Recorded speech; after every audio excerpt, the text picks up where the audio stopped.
dormitorios comunitarios, cos seus vestiarios e aseo. Na planta semisótano dispuñamos dun salón multiusos que se conserva. E actualmente o que fixemos principalmente foi renovar todas as instalacións. Dormitorio adaptado tamén.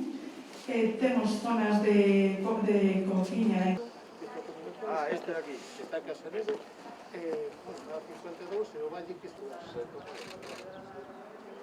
ese fai un mantenimiento os obradoiros. Que era para collar?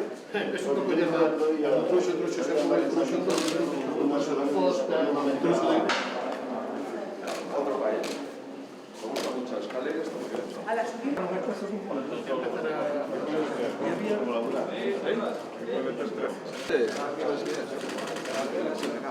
Ahora hemos hecho un rodar científico. Este es el que le gusta a los medios, ¿no? Pagades o camiño este do vos.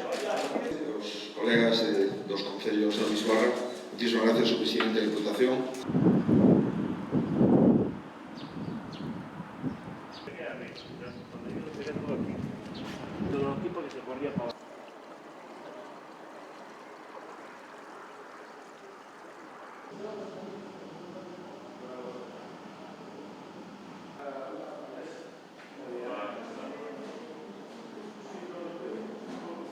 Levamos 13 albergues na Vía da Plata.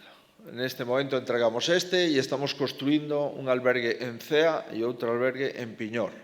O albergue de Cea nun anexo o Mosteiro de Oseira e o albergue de Piñor en Cea con 43 plazas e Piñor con 40, que ven a ser o tamaño aproximado do que ten este con 44 plazas.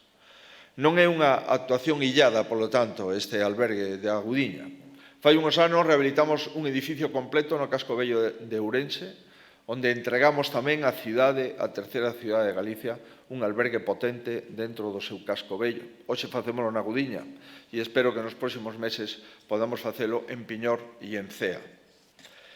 Levamos tempo, como digo, planificando. E o planificar significa ter un proxecto e, ademais, significa adicar un orzamento específico para que ese proxecto se convirta en realidade. Temos unha doble folla de ruta. En primer lugar, un plan director dos camiños de Santiago, dotado con 67 millóns de euros. E, en segundo lugar, un plan estratégico 2019-2021, dotado con 247 millóns de euros. Estamos, polo tanto, manexando cifras que superan os 300 millóns de euros para esta Bienal 21-22 dos Camiños de Santiago.